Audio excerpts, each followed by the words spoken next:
All right, now this is where things speed up because Daniel is still watching the vision and suddenly something new appears, a goat. But this isn't like the ram, this one moves fast. So fast, Daniel says it doesn't even seem to touch the ground.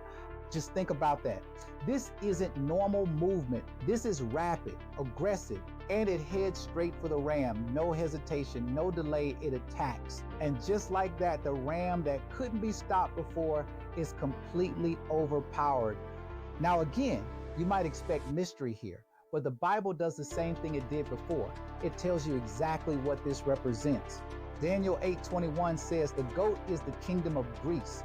So now we've moved forward in history from Medo-Persia to Greece, and suddenly everything starts to make even more sense. Because if you know anything about history, you know how Greece rose to power. Fast, unbelievably fast. And at the center of it all was one man, Alexander the Great. And this is where it gets really interesting, because the prophecy doesn't just mention the goat. It mentions a large horn right between his eyes, and the Bible explains that too. That horn represents the first king, Alexander.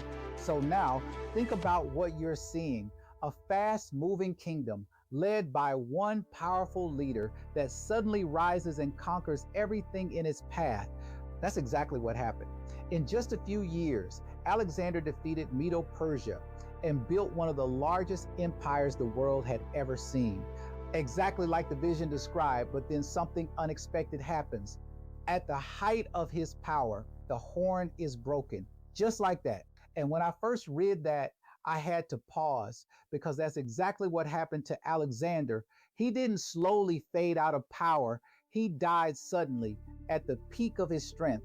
And the prophecy doesn't stop there. It says that after the horn is broken, 4 horns rise in its place.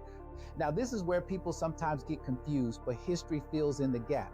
After Alexander died, his empire didn't stay united. It split into 4 parts, led by 4 generals. And again, it matches perfectly, not loosely, not symbolically, exactly. And this is the moment where things started to click for me, because now you've got 2 major kingdoms predicted in advance and confirmed by history.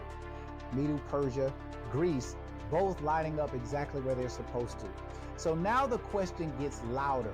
If this is this accurate, what comes next? Because the prophecy isn't finished.